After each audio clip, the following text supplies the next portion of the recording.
नमस्कार. आज आपल्या समोर आहे केंद्रीय शिक्षक पात्रता परीक्षेचा म्हणजे CTETचा अभ्यासक्रम. पण आज आपण फक्त तो वाचणार नाही आहोत. आपलं उद्दिष्ट आहे याच्या मागचं जे तत्वज्ञान आहे ते समजून घेणं. म्हणजे हा अभ्यासक्रम नक्की कोणत्या प्रकारचा शिक्षक शोधतोय. आपण पेपर 1 जो 1ली ते 5वी साठी आहे आणि पेपर 2 6वी ते 8वी साठी या दोन्हीच्या रचनेमागची विचार प्रक्रिया उलगडणार आहोत. मग सुरू करूया का? मला वाटतं सुरुवातच एका मोठ्या प्रश्नाने होते. प्रत्येक विषयात आशय म्हणजे कंटेंट आणि अध्यापनशास्त्र म्हणजे पेडागॉजी अशी फोड का केली आहे? खूप खूप चांगला मुद्दा आहे आणि इथेच या परीक्षेचं वेगळेपण दडलं आहे. परीक्षेला फक्त हे नकोय की तुम्हाला गणित किंवा विज्ञान किती येतं. त्यांना हे बघायचं आहे की तुम्ही ते ज्ञान 8-10 वर्षांच्या मुलांपर्यंत पोहोचवणार कसं. अच्छा. म्हणजे विषय ज्ञान आणि ते शिकवण्याची कला या दोन्हीला समान महत्त्व दिलं गेलं आहे. हा या संपूर्ण अभ्यासक्रमाचा पाया आहे. ठीक आहे. तर मग आपण पेपर 1 पासून सुरुवात करूया. यात 5 विभाग आहेत हे बहुतेक तयारी करणाऱ्यांना माहिती असेलच. पण यातला जो बालविकास आणि अध्यापनशास्त्र हा विभाग आहे तो अनेकांना सगळ्यात जास्त गोंधळात टाकणारा वाटतो. यात पियाजे, कोहलबर्ग, वायगॉट्स्की यांसारख्या मोठ्या विचारवंतांचा उल्लेख आहे. आपल्याला पूर्ण सिद्धांत नाही, पण एका वाक्यात सांगायचं झालं तर एका शिक्षकासाठी पियाजे महत्वाचे का आहेत? नक्कीच. सोप्या भाषेत सांगायचं तर पियाजे असं सांगतात की मुलं वेगवेगळ्या वयोगटात वेगवेगळ्या प्रकारे विचार करायला शिकतात. म्हणजे एका 5 वर्षांच्या मुलाची तर्क करण्याची पद्धत आणि 11 वर्षांच्या मुलाची पद्धत यात जमीन आसमानाचा फरक असतो. आणि शिक्षकाला हे कळलं तर तो योग्य वयात योग्य पद्धतीने संकल्पना शिकवू शकतो. आणि वायगॉट्स्की त्यांचं नावही सतत येतं. वायगॉट्स्की यांचा भर आहे समाजावर आणि भाषेवर. त्यांचं म्हणणं आहे की मुलं एकटी शिकत नाहीत तर ती त्यांच्या आजूबाजूच्या लोकांशी, मित्रांची, शिक्षकांची बोलून संवाद साधून शिकतात. बरोबर. त्यामुळे वर्गात मुलांना एकमेकांशी बोलण्याची, गटचर्चा करण्याची संधी देणं महत्त्वाचं आहे. थोडक्यात सांगायचं तर पियाजे मुलाच्या वैयक्तिक मानसिक विकासावर भर देतात तर वायगॉट्स्की सामाजिक देवाणघेवाणीतून होणाऱ्या विकासावर. वाव, हे खूप सोपं करून सांगितलं. याच विभागात एक विषय वाचून मला खरंच आश्चर्य वाटलं. समाजरचना म्हणून लिंगभेद, gender as a social construct. मला वाटलं होतं हे फक्त कॉलेज स्तरावर शिकवलं जात असेल. प्राथमिक शाळेच्या अभ्यासक्रमात याचा समावेश का महत्वाचा आहे? हां, हे एक अत्यंत महत्त्वाचा आणि आधुनिक विचार आहे. याचा अर्थ मुलांना हे शिकवणं की काही कामं फक्त मुलांनीच किंवा मुलींनीच करावीत हे समाजाने ठरवलेलं आहे, निसर्गाने नाही. हो का? मग याचे एखादं उदाहरण? उदाहरणार्थ वर्गात खेळणी वाटताना गाड्या फक्त मुलांना आणि बाहुल्या फक्त मुलींना न देणं. अच्छा. किंवा चित्र काढताना डॉक्टर म्हणून फक्त पुरुष आणि नर्स म्हणून फक्त स्त्री न दाखवणं, ही या विचाराची एक छोटीशी पण प्रभावी सुरुवात आहे.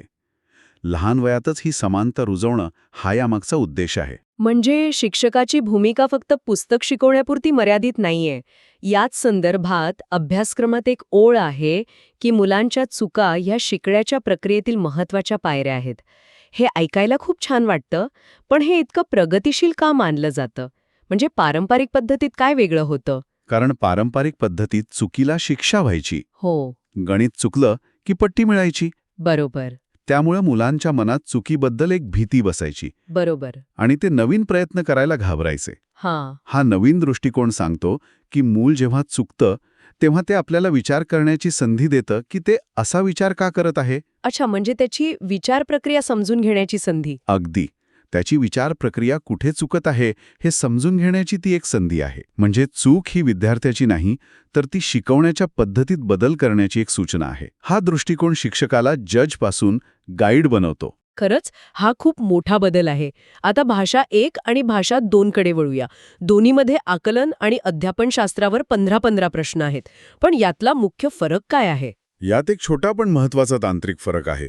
भाषा 1 जी सहसा आपली मातृभाषा किंवा सर्वात चांगली अवगत असलेली भाषा असते, त्यात एक गद्य आणि एक पद्य उतारा असतो. हो, पद्य उतारा. यातून विद्यार्थ्याची साहित्याची समज तपासली जाते. तर भाषा 2 मध्ये दोन्ही उतारे गद्य असतात, ज्यात तथ्यात्मक किंवा माहितीपूर्ण लेख असू शकतात. पण अध्यापनशास्त्राच्या बाबतीत काय? इथे व्याकरणापेक्षा जास्त भर कशावर दिसतोय? इथेच खरी गंमत आहे. अभ्यासक्रमात विविधतेने नटलेल्या वर्गात भाषा शिकवण्यातील आव्हाने आणि वर्गातील बहुभाषिक संसाधने यांसारख्या मुद्द्यांचा समावेश आहे. बहुभाषिक संसाधने. हो, याचा अर्थ स्पष्ट आहे. वर्गात वेगवेगळ्या भाषा बोलणारी मुलं असणं ही एक समस्या नाही, तर ती एक संधी आहे. याचं एखादं उदाहरण देता येईल का? म्हणजे हे प्रत्यक्षात कसं काम करतं? नक्कीच. माझ्या ओळखीच्या एका शिक्षिकेने एकदा वर्गात पावसावर कविता शिकवताना प्रत्येक मुलाला त्यांच्या मातृभाषेत पावसाला काय म्हणतात आणि पावसाशी संबंधित एखादा शब्द सांगायला लावला. इंटरेस्टिंग. एका मुलाने रिमझिम सांगितलं, दुसऱ्याने झिमझिम, तिसऱ्याने सरसर. बघता बघता वर्गात 10 नवीन शब्द शिकले गेले. कवितेचा अर्थ अधिक श्रीमंत झाला आणि प्रत्येक मुलाला वाटलं की माझ्या भाषेलाही वर्गात महत्त्व आहे. वाह. यालाच बहुभाषिकतेला एक संसाधन म्हणून वापरणं म्हणतात. हे खूपच छान उदाहरण आहे. आता गणित आणि पर्यावरण अभ्यास म्हणजे EVS या विषयांकडे पाहूया. पर्यावरण अभ्यासाचे विषय आहेत कुटुंब, अन्न, निवारा, पाणी, प्रवास. हे तर अगदी रोजच्या जगण्यातले विषय आहेत. मग यात विज्ञान कुठे आहे? बरोबर. आणि हाच तर एकात्मिक EVS या संकल्पनेचा गाभा आहे. लहान मुलांना विज्ञान, इतिहास, भूगोल असं वेगवेगळं शिकवून समजत नाही. त्यांच्यासाठी जग एकसंध असतं. हो, खरंय. त्यामुळे त्यांच्या जीवनाशी निगडीत या 6 संकल्पनांच्या माध्यमातनं त्यांना विज्ञान आणि सामाजिक शास्त्र शिकवलं जातं. म्हणजे कसं? उदाहरणार्थ, अन्न ही थीम घेऊया. आपल्याला अन्न कुठून मिळतं हा झाला विज्ञानाचा भाग, म्हणजे वनस्पती, प्राणी. ठीक आहे. वेगवेगळ्या राज्यांत कोणते पदार्थ खाल्ले जातात हा झाला सामाजिक शास्त्राचा भाग. आणि अन्न वाया का घालवू नये हा मूल्य शिक्षणाचा भाग आहे. म्हणजे एकाच विषयातून अनेक गोष्टी शिकवल्या जातात. पण हे ऐकायला सोपं वाटत असलं तरी प्रत्यक्षात करणं कठीण नाही का? म्हणजे विज्ञान आणि सामाजिक शास्त्र असं एकत्र कसं शिकवायचं? आव्हानात्मक नक्कीच आहे. यासाठी शिक्षकाला पुस्तकाच्या पलीकडे जाऊन विचार करावा लागतो. केवळ धडे न वाचता मुलांना बागेत नेऊन झाडं दाखवणं, बाजारात नेऊन भाज्यांची ओळख करून देणं किंवा पाण्याच्या स्रोताला भेट देणं. म्हणजे फील्ड ट्रिप सारखं. हो, यांसारख्या कृती कराव्या लागतात. म्हणूनच CTET अभ्यासक्रम शिक्षकाच्या विषय ज्ञानाबरोबरच त्याच्या सर्जनशीलतेची आणि शिकवण्याच्या कलेचीही परीक्षा घेतो. तर पेपर 1 मध्ये मुलाच्या मानसिकतेला आणि त्याच्या परिसराला खूप महत्त्व दिले आहे हे स्पष्ट दिसतंय. हाच बालकेंद्री विचार पेपर 2 मध्ये कसा कायम ठेवला जातो? कारण तिथे विषय जास्त गुंतागुंतीचे होतात.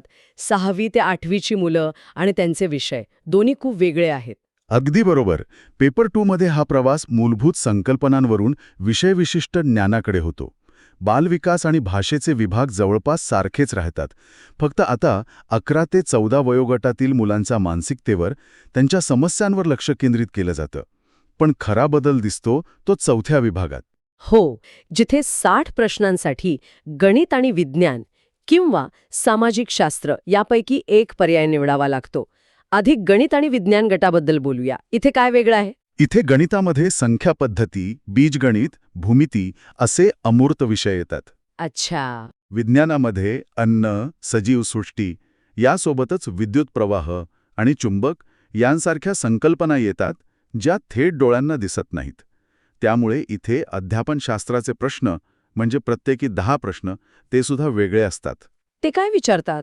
ते विचारतात की बीजगणितासारखा अमूर्त विषय मुलांना रंजक कसा करून सांगाल, किंवा विद्युत प्रवाहाचा प्रयोग वर्गात सुरक्षितपणे कसा करून दाखवाल. म्हणजे इथे विषय शिकवण्याचं कौशल्य तपासलं जातं. आणि दुसरा पर्याय सामाजिक शास्त्र. त्याचा अभ्यासक्रम तर प्रचंड मोठा वाटतो. इतिहास, भूगोल, नागरिकशास्त्र सगळंच आहे.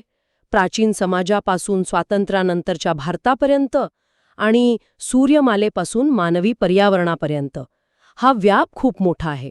हे तर खूपच आव्हानात्मक असणार. हो, याचा आवाका खूप मोठा आहे, पण यामागे एक सूत्र आहे. कोणतं सूत्र? ते सूत्र म्हणजे केवळ माहितीचं पाठांतर टाळणं. म्हणूनच इथल्या अध्यापनशास्त्रात चिकित्सक विचार विकसित करणे म्हणजे डेव्हलपिंग क्रिटिकल थिंकिंग. हो. आणि प्राथमिक व दुय्यम स्रोत म्हणजे प्रायमरी आणि सेकंडरी सोर्सेस वापरणे यावर खूप जास्त जोर दिलाय. प्राथमिक व दुय्यम स्रोत म्हणजे नेमकं काय? 6वी-7वीच्या मुलांना हे कसं शिकवायचं? खूप सोपं उदाहरण देतो. समजा आपण शिवाजी महाराजांबद्दल शिकवत आहोत. महाराजांनी लिहिलेले एखादे पत्र किंवा त्या काळातले एखादे नाणे हे झाले प्राथमिक स्रोत. अच्छा. तर शिवाजी महाराजांवर नंतर कोणीतरी लिहिलेलं पुस्तक हा झाला दुय्यम स्रोत. मुलांना यातील फरक शिकवून तुम्हाला काय वाटतं, जास्त विश्वासार्ह माहिती कुठून मिळेल असा प्रश्न विचारला की त्यांच्यात चिकित्सक विचार सुरू होतो. म्हणजे ते स्वतः विचार करायला लागतात. अगदी. ते केवळ पुस्तकात छापलेलं आहे म्हणून खरं मानत नाहीत, तर पुरावे तपासायला शिकतात. पण चिकित्सक विचार विकसित करणं हे तर खूप वेळखाऊ काम आहे. अभ्यासक्रम वेळेत पूर्ण करण्याच्या दबावाखाली असलेल्या शिक्षकांनी हे कसं साध्य करायचं, हा एक व्यावहारिक प्रश्न आहे. अगदी खरा प्रश्न आहे आणि हेच शिक्षकापुढचं सर्वात मोठं आव्हान आहे. अभ्यासक्रम याची अपेक्षा करतो, पण त्यासाठी लागणारा वेळ आणि स्वातंत्र्य शाळेच्या व्यवस्थेत मिळायला हवं. तरीही याची सुरुवात छोट्या छोट्या गोष्टींतून करता येते. जसं की उदाहरणार्थ, नागरिकशास्त्र शिकवताना सरकार म्हणजे काय हे फक्त पुस्तकातून वाचून दाखवण्याऐवजी आपल्या वर्गासाठी काही नियम बनवायचे आहेत. ते कोण बनवणार, कसे बनवणार, अशी एक छोटी निवडणूक वर्गात घेता येते. अरे वा. यातून लोकशाहीची संकल्पना त्यांना प्रत्यक्ष अनुभवायला मिळते. यात वेळ जास्त लागतो, पण ते शिकणं कायमस्वरूपी असतं. तर मग या संपूर्ण चर्चेतून आपण काय शिकलो? एक गोष्ट माझ्यासाठी खूप स्पष्ट झाली आहे की CTET परीक्षेत काय शिकवायचं यापेक्षा कसं शिकवायचं याला खूप जास्त महत्त्व आहे. अध्यापनशास्त्र हा या परीक्षेचा आत्मा आहे असं म्हणायला हरकत नाही. अगदी बरोबर. दुसरा महत्त्वाचा मुद्दा म्हणजे बालकेंद्री आणि समावेशक शिक्षणाचा विचार. प्रत्येक मूल वेगळं आहे, त्याची शिकण्याची गती वेगळी आहे, त्याची पार्श्वभूमी वेगळी आहे. हे समजून घेणारा शिक्षक या अभ्यासक्रमाला अपेक्षित आहे. आणि तिसरा मुद्दा म्हणजे पेपर 1 मधून पेपर 2 कडे होणारा प्रवास. म्हणजे पायाभूत आणि एकात्मिक संकल्पनांवरून अधिक विषयविशिष्ट आणि सखोल ज्ञानाकडे. ही एक नैसर्गिक वाढ आहे जी विद्यार्थ्यांच्या बौद्धिक विकासाशी जुळणारी आहे. आणि या सगळ्याचा शेवटचा अर्थ असा आहे की हा अभ्यासक्रम केवळ माहिती देणारे शिक्षक नाहीत, तर शिकण्याच्या प्रक्रियेत मदत करणारे सुविधादाते म्हणजे फॅसिलिटेटर्स तयार करण्यासाठी आखला गेला आहे. मानसशास्त्र, सामाजिक मुद्दे आणि आधुनिक शिक्षण पद्धती या सर्वांची माहिती असणारे संवेदनशील शिक्षक घडावेत, हा यामागील व्यापक दृष्टिकोन आहे. मला खात्री आहे की CTET अभ्यासक्रमाच्या या सविस्तर विश्लेषणामुळे तयारीसाठी एक नवी आणि सखोल दृष्टी मिळाली असेल. हे फक्त विषय आणि गुणांपुरतं मर्यादित नाही, तर त्यामागे एक मोठं शैक्षणिक तत्वज्ञान आहे. हो, आणि जाता जाता एक विचार मनात येतो. हा अभ्यासक्रम शिक्षकाला काय माहीत असायला हवं हे निश्चितच सांगतो, पण एक महत्त्वाचा प्रश्न उरतोच. कोणता? की या विस्तृत सैद्धांतिक ज्ञानाला विविधतेने आणि अनेक आव्हानांनी भरलेल्या खऱ्या वर्गात एक शिक्षक संवेदनशील आणि प्रभावी कृतीत कसं रूपांतरित करतो. कारण अभ्यासक्रम आणि शिकवण्याची कला यांच्यातील तोच खरा पूल आहे, आणि तोच पूल बांधणं हे प्रत्येक शिक्षकाचं अंतिम ध्येय असतं.